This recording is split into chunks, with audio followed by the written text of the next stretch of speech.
monde. Alors aujourd'hui on se retrouve pour un nouveau tag où j'en fais pas du tout, où j'en fais plein. En ce moment je suis dans les tags.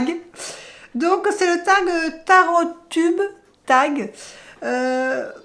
30 questions qui vont parler de moi, qui vont parler de ma chaîne. Donc vous allez en savoir un petit peu plus sur Soledo. Alors comme il y a 30 questions, je ne tarde pas et j'attaque tout de suite la première question. Alors, la première question, quand as-tu créé ta chaîne YouTube et qu'est-ce qui t'a donné envie de le faire?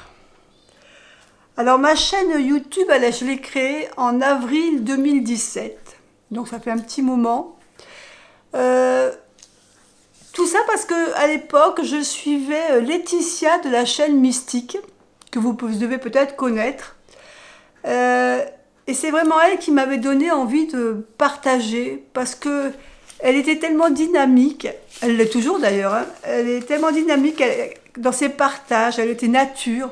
Et j'aimais bien ce côté, se livrer en fin de compte aux gens comme on est, quoi, et présenter ce qu'on aime, les jeux qu'on aime. Donc je m'étais lancée, je m'étais dit, allez, en plus j'étais donc à quelques années de la retraite, et je m'étais dit, bah, ça serait bien que si je lance cette chaîne, comme ça quand je serai à la retraite, j'en connaîtrai un peu plus sur YouTube et je pourrais en faire peut-être plus de vidéos. Parce que c'est vrai qu'au début, quand j'ai commencé, je mettais une vidéo de temps en temps. Dans les premiers temps, j'ai fait la présentation des jeux que j'avais. Alors les vidéos ne sont pas toujours très, très sympas parce que c'était les débuts, donc c'est pas terrible. Mais je les ai laissées quand même, c'est pas grave. Et puis j'aimais bien le fait de présenter des jeux aux autres personnes qui étaient sur YouTube. Et voilà, ça me faisait plaisir. Donc ça, c'était 2017.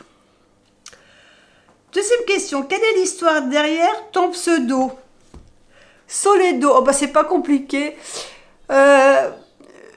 Soleil, tout simplement parce que j'habite sur la Côte d'Azur. Donc je suis quand même dans un endroit assez privilégié au niveau du climat. Et on a souvent du soleil. Et puis bon, moi j'aime le soleil, j'aime bien la sensation, l'énergie que dégage quand il fait beau. Donc ça j'aimais bien ce côté soleil. Puis bon, je suis quand même quelqu'un d'assez enjoué, donc je trouvais que ça collait bien à ma chaîne.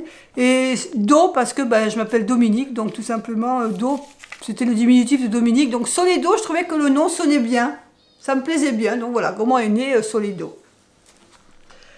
Troisième question, quel type de vidéo tu préfères faire? Toutes les vidéos qui sont sur ma chaîne, si je les ai faites, c'est parce que j'aime les faire. Après, c'est vrai, ce que j'aime bien, c'est faire la présentation de jeux.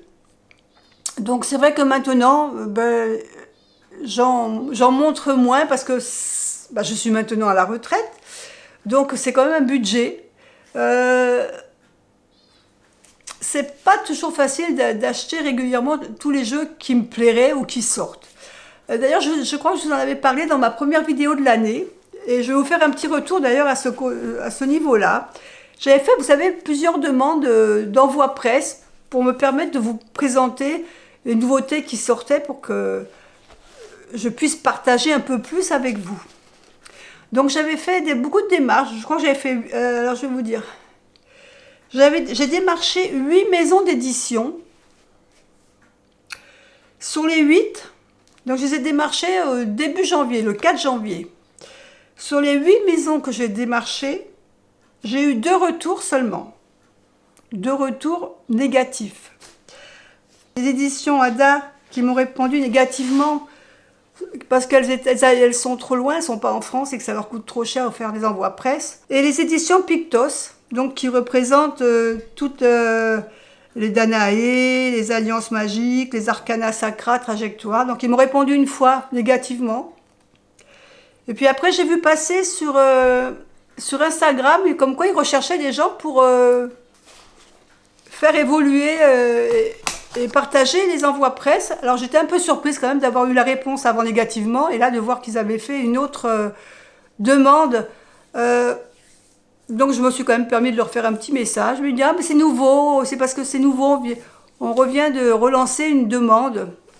Franchement, j'y crois pas. Je pense que simplement ma chaîne peut-être ne leur convient pas parce que peut-être que je n'ai pas assez d'abonnés et que ça les intéresse pas. Mais bon, ils ont répondu quand même, donc c'est déjà ça. Les autres n'ont pas répondu. Donc voilà au niveau de cette question. Quatrième question. Quel est le sujet ou l'idée de vidéo que tu hésites à faire ou refaire? Alors, j'ai pas d'hésitation au niveau des vidéos. Quand je fais une vidéo, c'est vraiment que ça me plaît.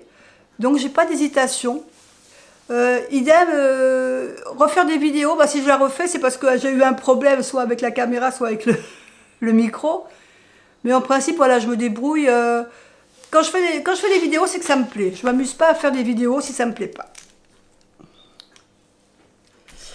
Cinquième question. Quelle est ta vidéo préférée sur ta chaîne? J'ai pas de vidéo spécialement préférée sur ma chaîne. Parce que toutes celles que je fais, c'est parce que j'aime bien les faire. Donc non, j'ai pas de vidéo. Par contre, celle qui a eu le plus de vues, c'est calculer son chiffre porte-bonheur. C'est une vidéo qui a eu beaucoup de vues. Et aussi celle avec quelle différence entre le pentacle et le pentagramme. Voilà, ça c'est deux vidéos qui ont bien marché sur ma chaîne. Alors, ensuite, sixième question. Quelle a été la vidéo la plus difficile à faire de ta chaîne? Je n'ai pas eu de vidéo difficile à faire.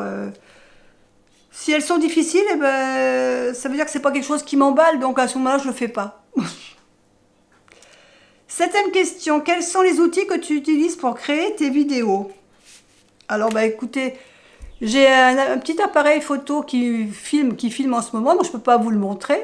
C'est un petit Sony, c'est le Sony ZV1, je crois, de mémoire, qu'ils avaient sorti pour surtout les youtubeurs. L'avantage, c'est qu'on peut filmer plus longtemps qu'avec un appareil photo parce qu'il ne se bride pas à 30 minutes. Ensuite, qu'est-ce qu'il y a d'autre? J'ai un bras articulé qui me permet de filmer par-dessus, au-dessus, comme ça, pour que vous puissiez voir les cartes qui sont sur le tapis quand je fais des tirages. J'ai également, évidemment, un micro, un petit micro qui est sur mon appareil là. Il est tout petit, mais vraiment super efficace. Ensuite, j'ai un halo lumineux que je me sers de temps en temps, mais pas souvent, parce que je trouve que ça ne fait pas forcément une belle lumière. Je préfère la lumière quand même naturelle, comme aujourd'hui, mais bon, des fois, quand il fait pas beau, on fait comme on peut. Et puis après, après j'ai un PC pour faire le montage des vidéos. J'ai un PC et puis j'ai également, je fais avec Canva. C'est ma fille qui m'avait dit, fais tes vignettes avec Canva. Donc je l'ai écouté. Je fais mes vignettes maintenant avec Canva. Voilà. Ensuite, huitième question. As-tu déjà eu des doutes concernant ta chaîne ou as-tu envie d'arrêter les vidéos? Alors oui, des doutes sur ma chaîne. Je crois que tout le monde, un jour ou l'autre, en a. Alors, pas sur le fait de l'arrêter, mais sur le fait que, quand j'ai commencé, on n'était pas énormément sur le YouTube à faire des vidéos sur la spiritualité, sur les cartes, tout ça. Donc, c'est vrai que c'était sympa parce qu'on se connaissait quand même les unes aux autres. Maintenant, quand on regarde sur YouTube, il y a des tas de chaînes qui se sont ouvertes avec des vidéos sur tout, les cartes qui sortent, les livres. Donc c'est vrai que la question que je me suis posée, c'est comment orienter ma chaîne, parce que si c'est pour faire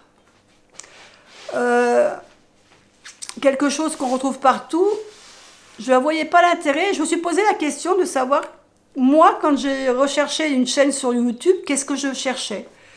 Et ce que je cherchais, en fin de compte, c'est quelque chose des explications sur le tarot, sur les cartes, sur les tirages. Donc c'est vrai qu'à une période, j'ai orienté plus ma chaîne, quand j'ai été plus disponible pour faire des vidéos, sur les cartes en particulier. Là, j'avais fait toutes les majeures, je crois. J'avais voulu faire les mineures, mais j'avais demandé si ça intéressait quelqu'un. J'ai pas eu de grand retour, donc je m'étais arrêtée aux majeures.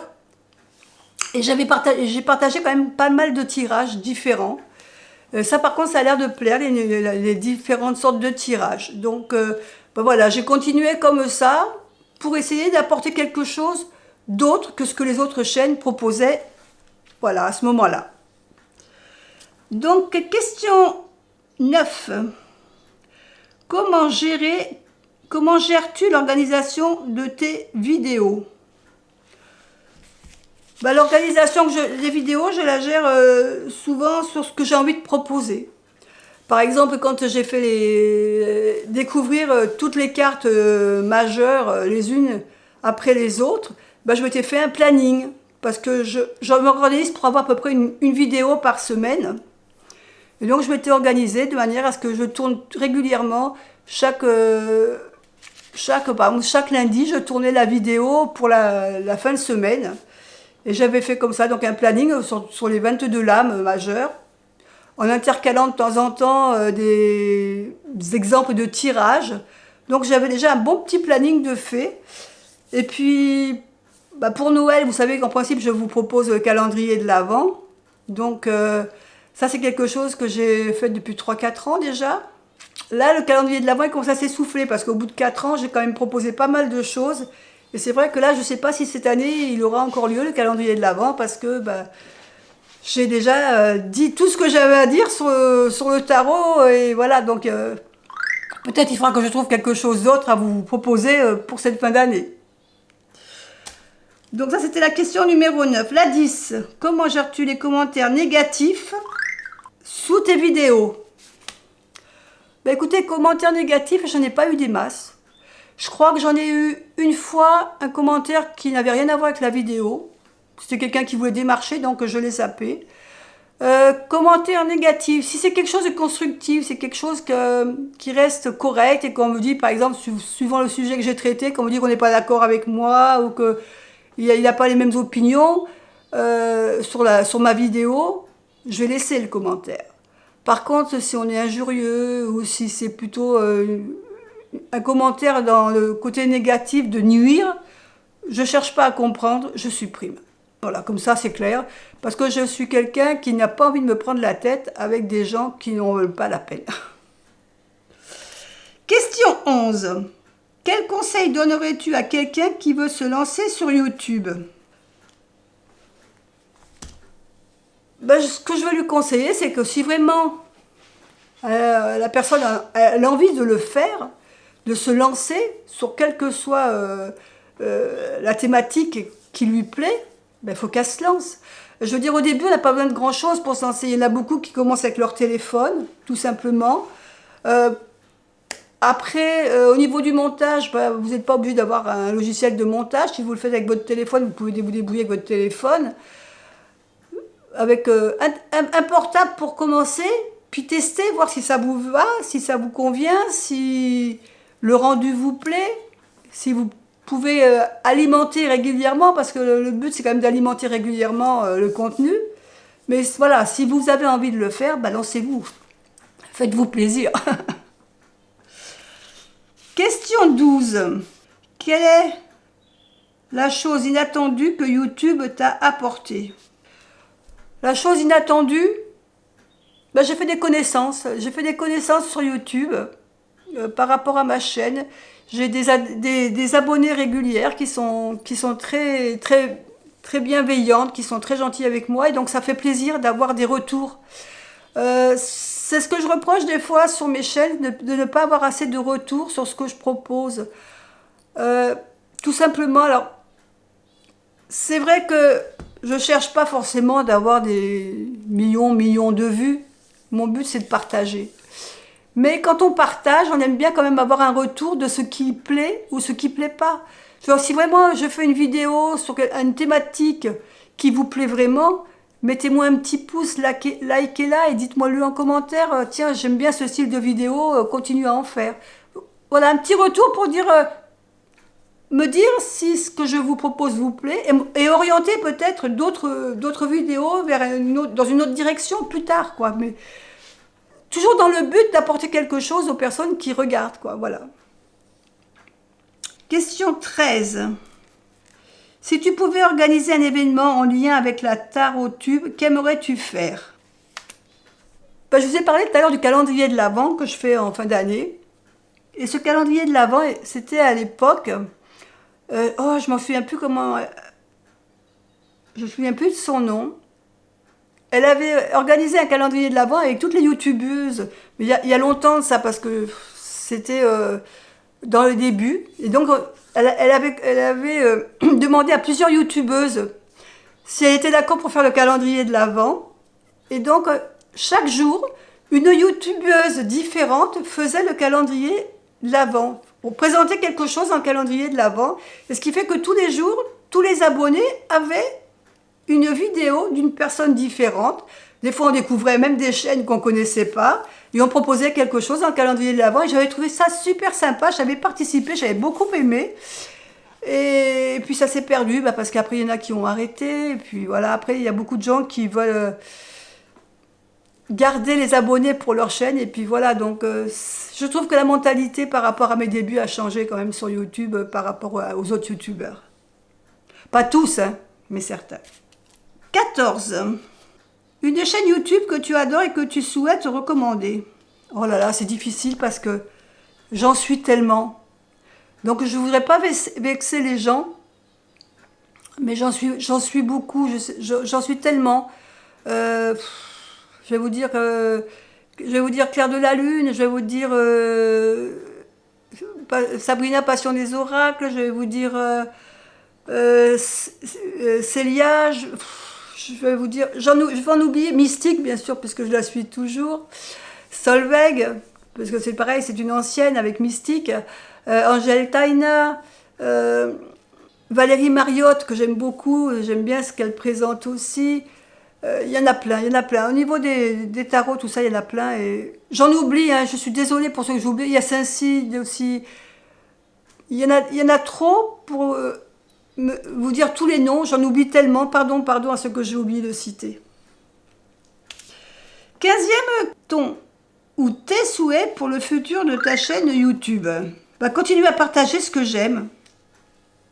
Continuez à partager ce que j'aime, continuez à partager mes achats de tarot, mes lectures. Moi, ce qui me plaît, c'est en fin de compte, c'est de partager avec vous mes connaissances, tout ce que j'ai appris sur le tarot, sur les lectures que j'ai faites. Vous donnez mon ressenti, et puis après, vous prenez ce qui vous intéresse. Voilà. Moi, c'est le partage, voilà, c'est ça qui me plaît. 16. Depuis quand pratiques-tu la cartomancie? Oh là là, la cartomancie, je l'ai commencé, j'étais très jeune, j'étais encore au lycée. Mais je le faisais un peu en cachette parce que mon père n'aimait pas trop ce genre de truc. Donc je m'étais acheté un tarot, celui-là, pour commencer, un tarot de Marseille. Donc c'est un tarot classique, hein. Tarot classique.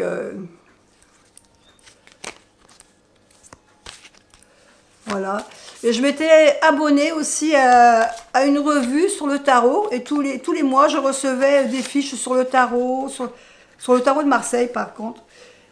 Alors, j'aimais bien tout ce qui était majeur. Par contre, quand on est arrivé aux mineurs, j'ai carrément décroché parce que j'arrivais pas. Ces mineurs, ça me convenait pas. Donc, mais bon, c'était le premier tarot que j'ai acheté.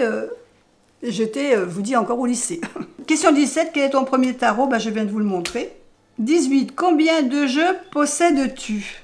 Alors, j'en ai possédé beaucoup.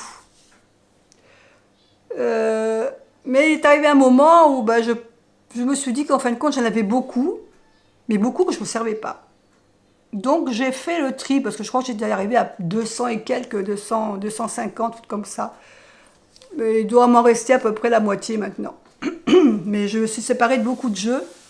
Et puis ça me permet d'avoir de la place pour acheter des nouveaux qui arrivent et qui me conviennent mieux.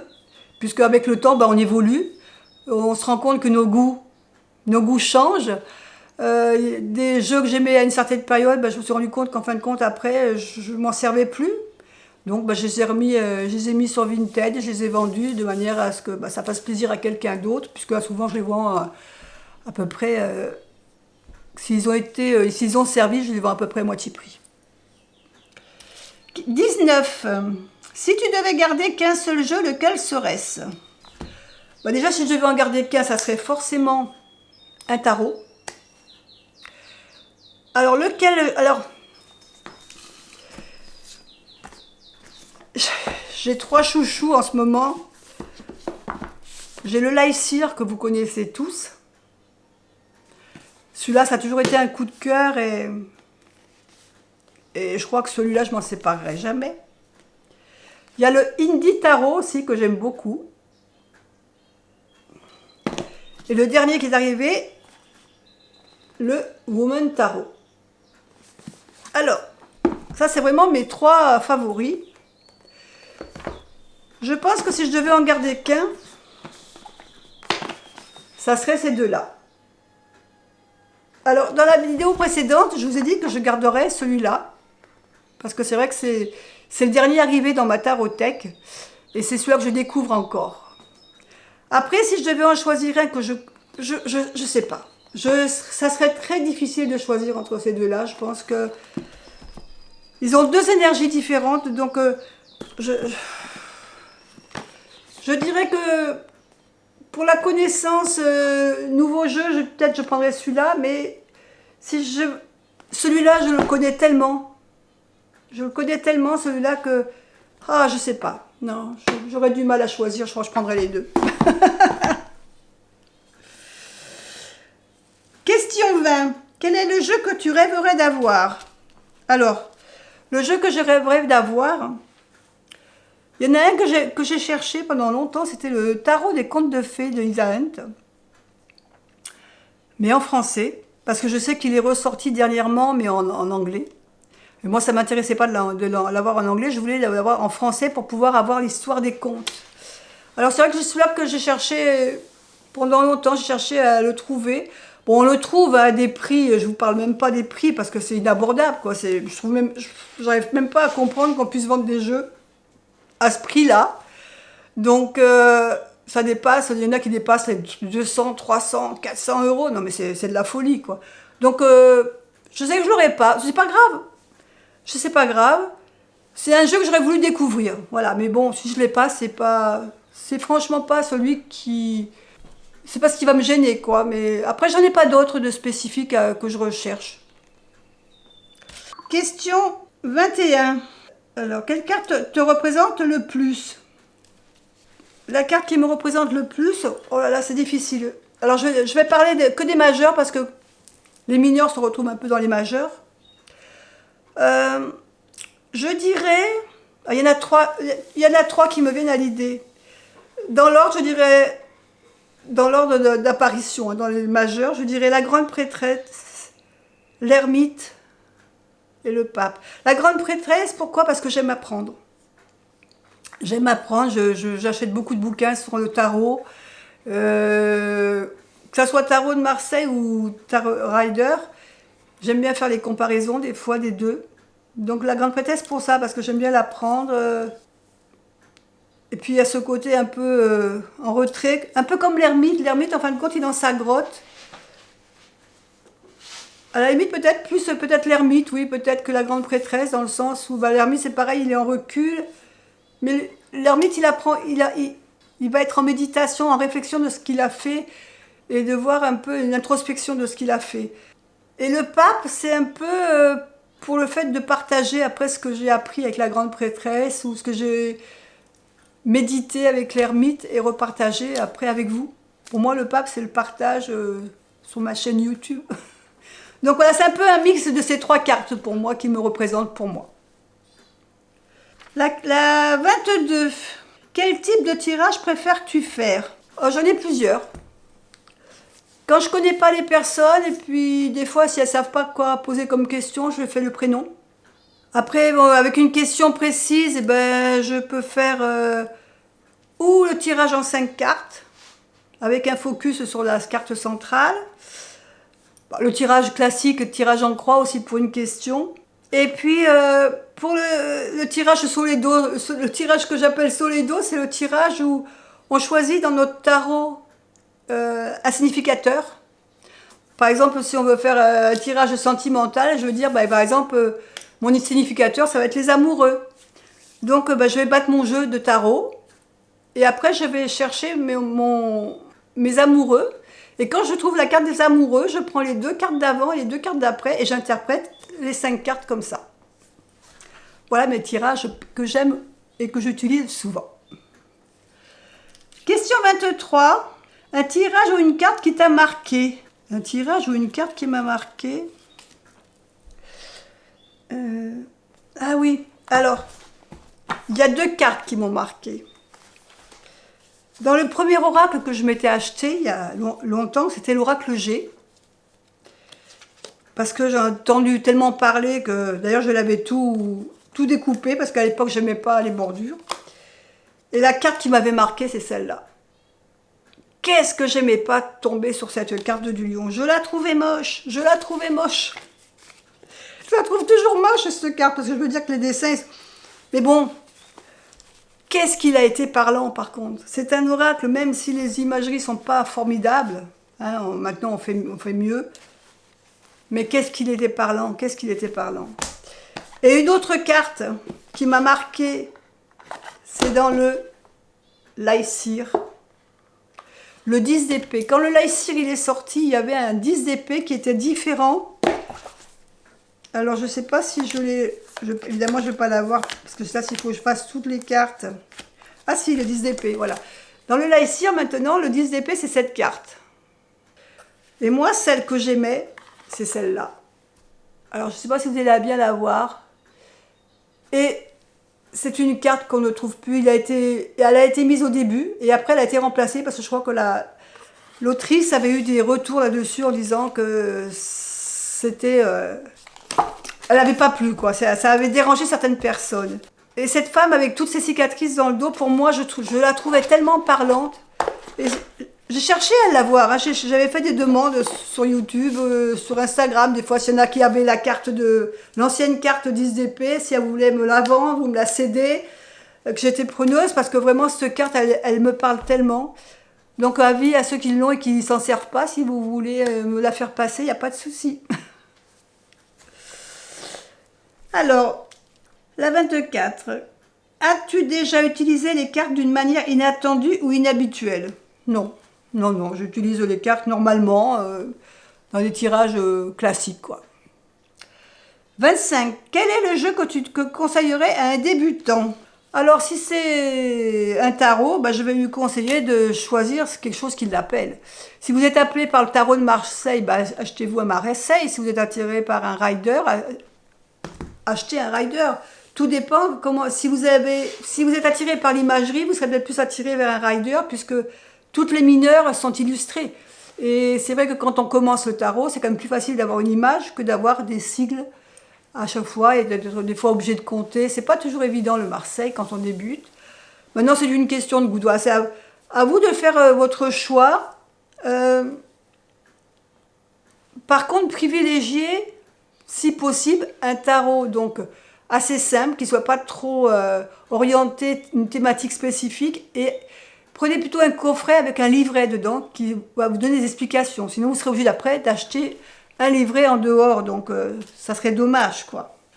D'ailleurs, ouais, vous voyez, moi, celui-là, c'est un classique, celui-là, que j'aime bien. Alors, il est vieux, le mien, il a vécu. Il y a des dorures. Après, on aime les dorures ou on n'aime pas les dorures. Et voilà, celui-là, il est assez classique au niveau représentation.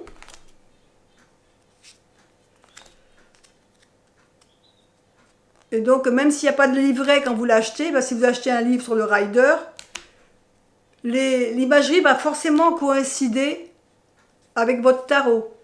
Parce que c'est un rider classique, il n'y a pas de thématique spécifique comme un tarot de chat, un tarot de sorcière, des fois qui peut différer, quoi. Donc, question 26. As-tu un jeu qui a une signification particulière pour toi? Disons que je crois que c'est le tarot, un tarot que je réserve peut-être pour le tirage des ancêtres. Voilà, le tirage où le tarot, il y a tous les squelettes, là, je ne me rappelle plus de son nom, le nom m'échappe.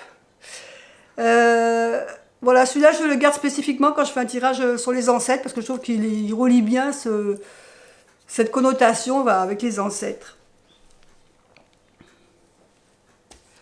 Le 27, comment choisis-tu le jeu que tu vas utiliser?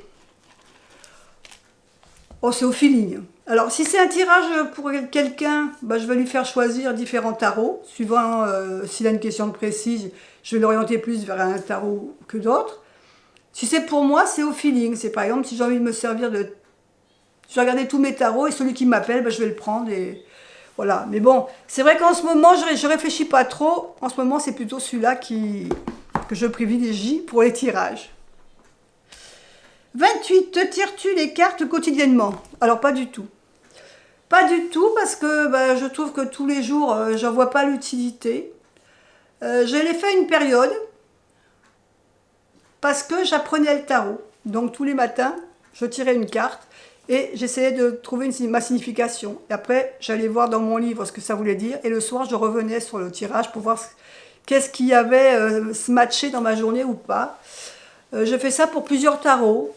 Là, pour le Woman Tarot, je ne l'ai pas fait. Mais c'est vrai que non, je ne tire pas tous les jours les cartes. Je tire quand j'en ai besoin, quand j'en ressens le besoin, ou que j'ai une question ou un conseil à avoir.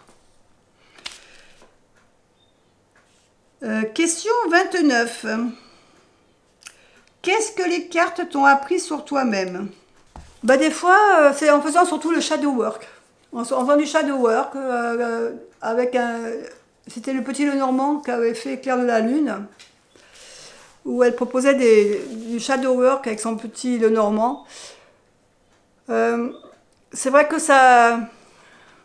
Les questions, des fois, avec la carte, ça nous remue un peu et ça fait sortir des choses en nous qu'on n'a pas forcément conscience. Mais je trouve que c'est souvent avec le shadow work que j'ai eu le plus de surprises dans certains des tirages. Et la dernière question, des projets ou envies pour le futur de ta chaîne ou dans ta pratique? Bah, actuellement, je suis en train de me faire un oracle avec,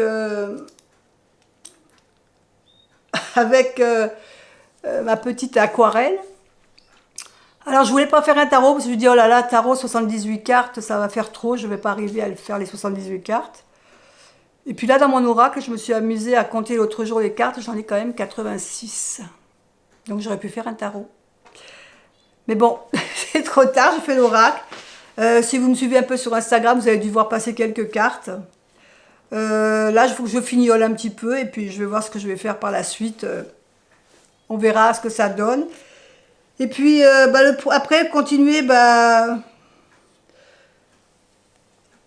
personnellement, continuer à apprendre le tarot, parce qu'on en apprend toujours sur le tarot, toujours des choses nouvelles. Chaque livre qu'on lit sur le tarot nous apporte une signification, un petit supplément sur une carte. Donc, j'aime bien, voilà, j'aime bien apprendre. Et puis après, j'aime bien apprendre, et après, vous le repartagez. Donc, continuez à partager ce que j'ai appris ou ce que je connais, et puis voilà. Donc, c'était la réponse à ma question numéro 30. Voilà, le tag est terminé. J'espère que ça vous a intéressé. En tous les cas, moi, je l'ai fait avec joie de ce partage. M'a bien plu. Je vous fais des bisous et puis je vous dis à bientôt pour une autre vidéo. Bye bye.